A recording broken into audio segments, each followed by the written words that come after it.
Coming up on Network Africa, anti-government forces in the Central African Republic launched 2 attacks near the capital, Bangui. Violent ethnic attacks in Ethiopia's Megadam region leaves over 100 people dead. Plus,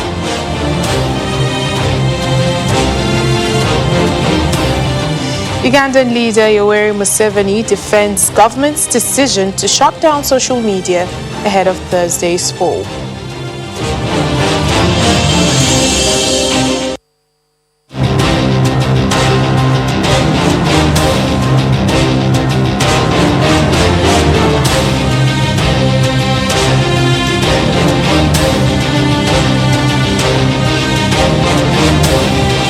Welcome to the program. I'm Layo Adegoki. The United Nations and the government in the Central African Republic say rebels have carried out 2 attacks near the capital, Bangui. Local reports say one of the assaults targeted a checkpoint manned by government troops and Russian mercenaries. Ministers say the attackers were pushed back, but a UN spokesperson has been quoted as describing the fighting as ongoing. Now, the U.S. Embassy confirmed that it has received reports of clashes in the city and in Bimbo to the west of it.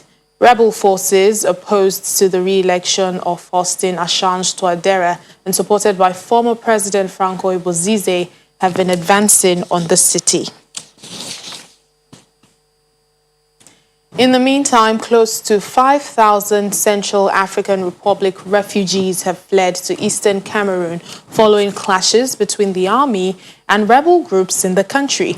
The United Nations High Commissioner for Refugees, UNHCR, says over 30,000 Central Africans have fled their country since the December 27th presidential elections and sought refuge in Chad, Democratic Republic of Congo, Cameroon, and Congo-Brazzaville. Every day at dawn, Polycarp Fojo gets up from a makeshift bed under his truck and waits. He should have delivered a load of rice from Cameroon to Central African Republic over 3 weeks ago, but a violent rebellion across the border has halted trade. With checkpoints closed, he and about 830 other truck drivers line up for breakfast provided by the transport union, while some perishable goods rot in the tropical heat.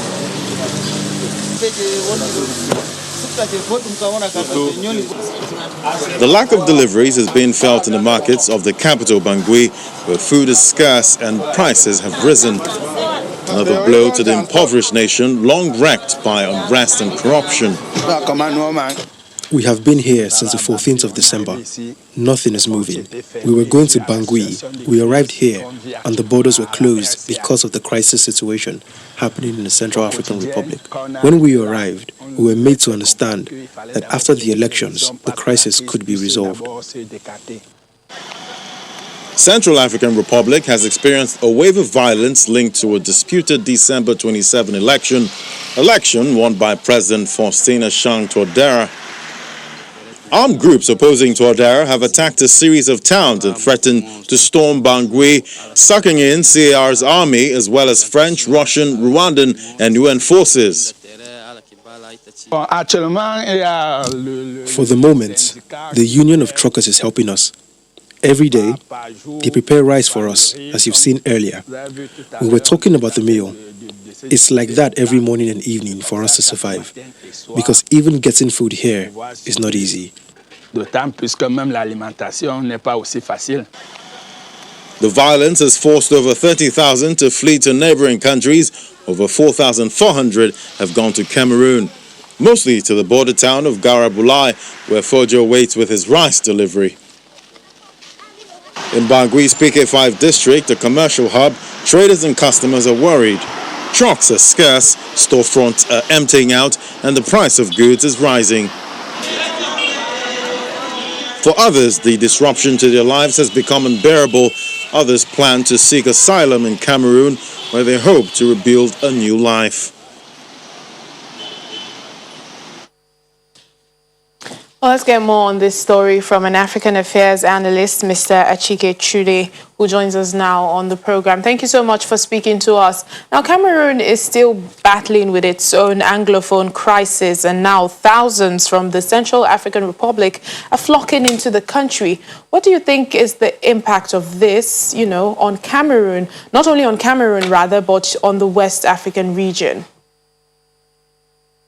I think the situation as it is right now is exceedingly very, very bad for Cameroon. Cameroon is not even in the position to handle the crisis that it has been involved in, especially since the rebellion began in the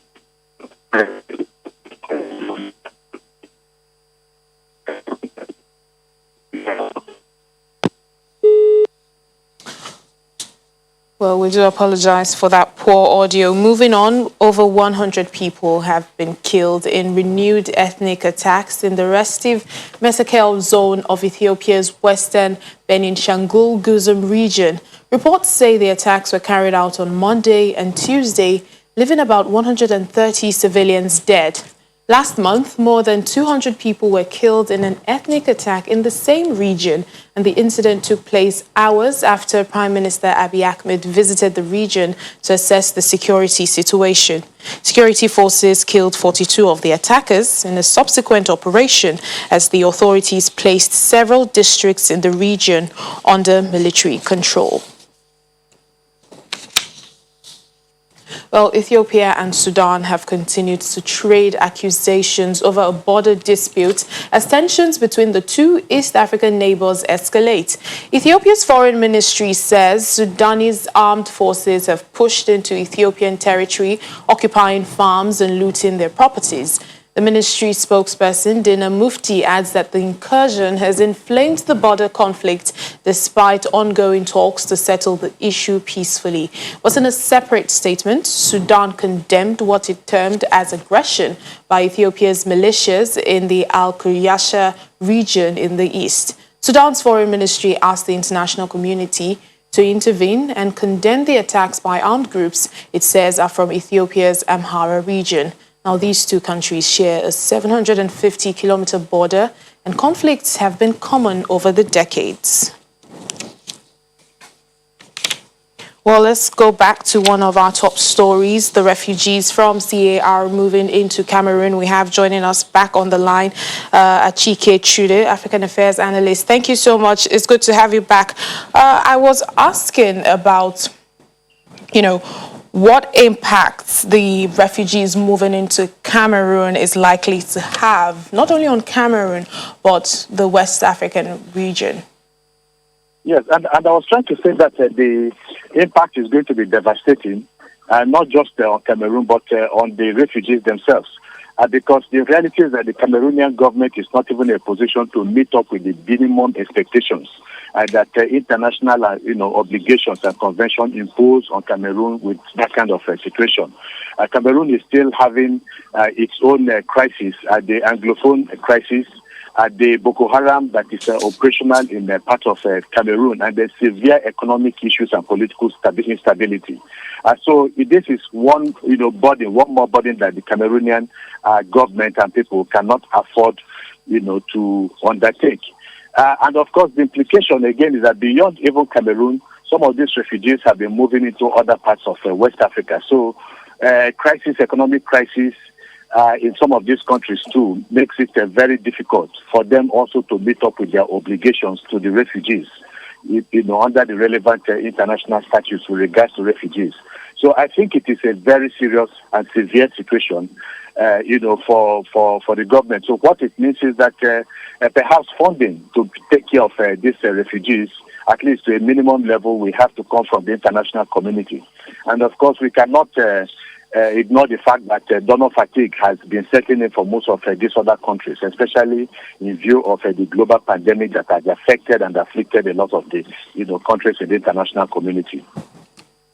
Now, rebels in the Central African Republic, they're seeking to enter the capital, Bangui, and, wrestle control from the UN-backed government. What can be done to stop the advancement and also to restore peace in C.A.R.?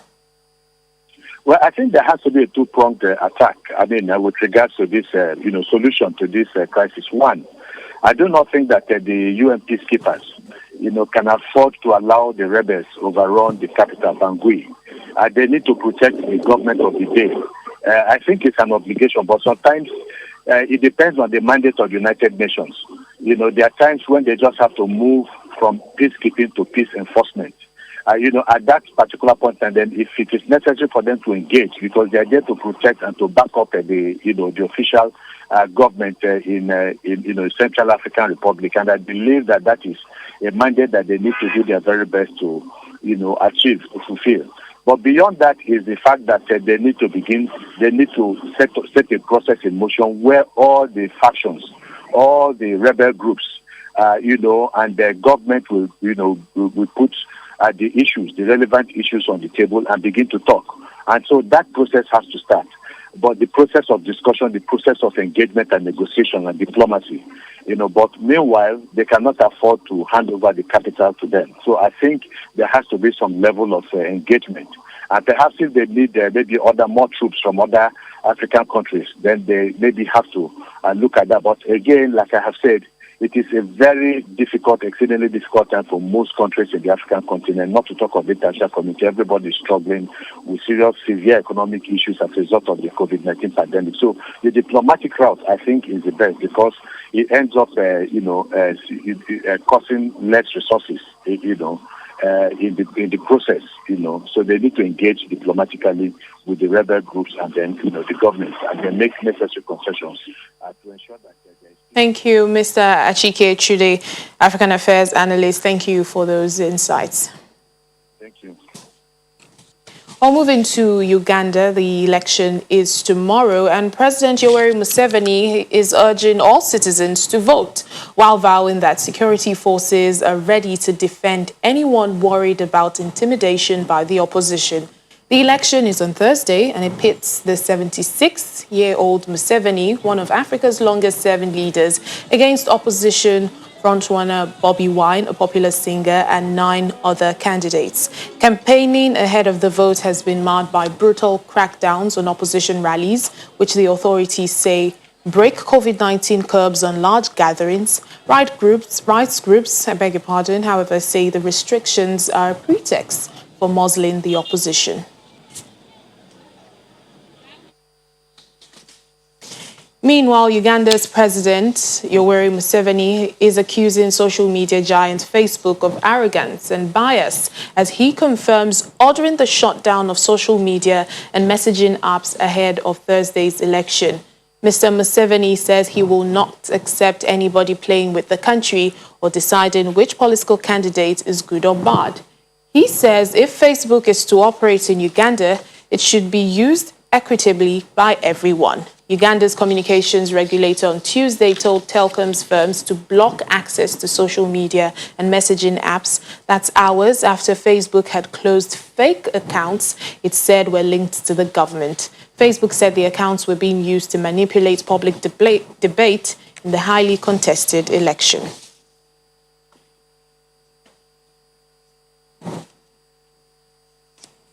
Well, still on Uganda's election, the United States says it will not observe East Africa's Thursday's general election after 75% of its election observer accreditation requests were turned down by the Electoral Commission. U.S. Envoy Ambassador Natalie Brown says the Commission provided no explanation for its decision despite multiple requests. She said in a statement that only a small, randomly selected handful of U.S. observers were approved from a team of 88 observers. Ugandans will be electing a new parliament and president on January 14th, and President Museveni, who's been in power for 35 years, is seeking a 6th term in office.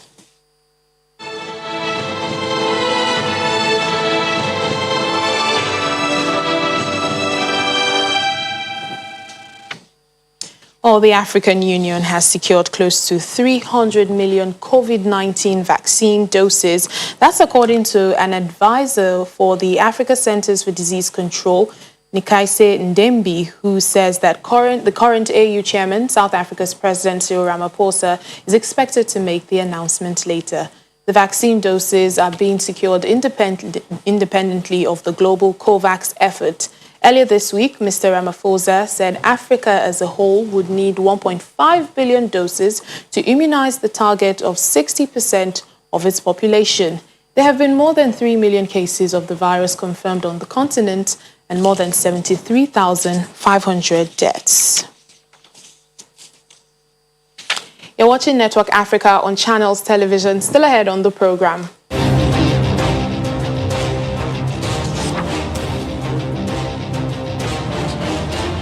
The World Food Programme warns of a looming humanitarian crisis in southern Madagascar. We'll give you more details. Please stay with us.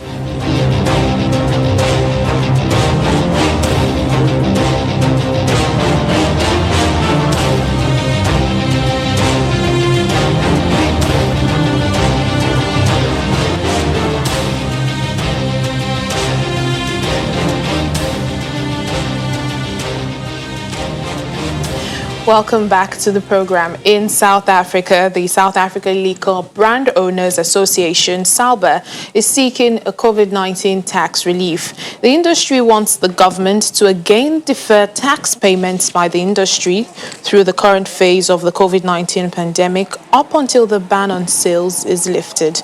This comes after the government's decision to extend the ban on the sale of alcohol. Now, the industry was granted deferment of at least 5 billion rand in excess tax payments for July and August 2020, when the government initially banned alcohol sales. The industry had since honored their payments to the South African Revenue Service from October 2020, when sales were allowed to resume. In December, President Cyril Ramaphosa announced that South Africa will move back to lockdown level 3 and alcohol sales were banned again. The government in South Africa has asked all businesses, not just the liquor industry, to try to continue to pay salaries, to pay small businesses so that we don't have our economy implode and small businesses going out of business. So we are trying to do those things. We're trying to continue paying salaries. We're trying to continue to pay small businesses just to keep the lights on, as it were. So that impacts on our cash flow. Even my members who are manufacturers sell on to retailers. Retailers in turn say we don't have cash flow because our business, we're banned and we're not allowed to trade. And they too have to pay wages. They all too have to pay rent for the buildings that they're using. So it becomes a very difficult situation. And so we have had to turn to government, regrettably. We've had to turn to government and ask them for a deferment of our tax liabilities. So that means we'll have to pay it we ask for a 90-day deferment. So once we start trading, 90 days after that, then we'll still be paying the tax that is due to the government. But it's disappointing that at a time where government is seeking to buy vaccines, and vaccines is our only way out of this pandemic, that we're going to not make our contribution to help lift us out of this pandemic.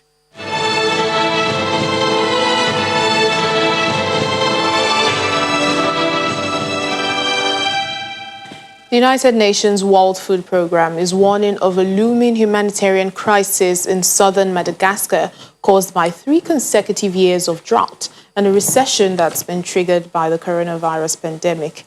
The WFP says more than 1.3 million Malagasis are expected to suffer from food insecurity.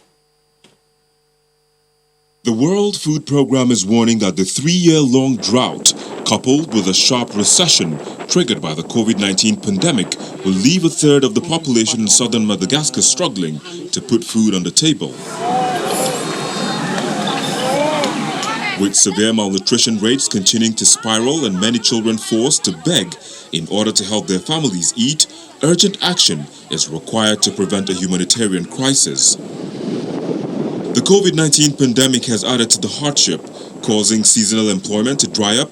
Many families relied on this income to get through the lean season, which peaks between January and April. The number of severely food insecure as well as severely acute malnourished children is increasing as we speak. We need funding and we need resources for the World Food Programme to be able to augment the response and the capacities down in the Grand Sud of Madagascar. Children are said to be the worst affected by the food crisis, and most of them have dropped out of schools to beg for food in the streets. A WFP assessment in Mbozri in October 2020 found that 3 out of 4 children are absent from school, mostly to help their parents forage for food. Children have abandoned schools. 75% of the children in this area are either begging or foraging for food. Part of the current crisis is linked to Madagascar's vulnerability to climate shocks, a problem it shares with the southern African region. The rains that normally come November, December, we only had 1 day of rain in December in the whole region. And the thunderstorms have been blasting the region, have been blasting and destroying and burying the crops that they were there. The result is a famine-like condition. 1.3 million people food insecure, 135,000 children severely or acutely malnourished, moderate acutely malnourished. With market closed because of COVID-19 restrictions and people forced to sell their possessions to survive, the UN agency warns that drought conditions are set to persist into 2021, with many forced to leave their homes in search of food and work.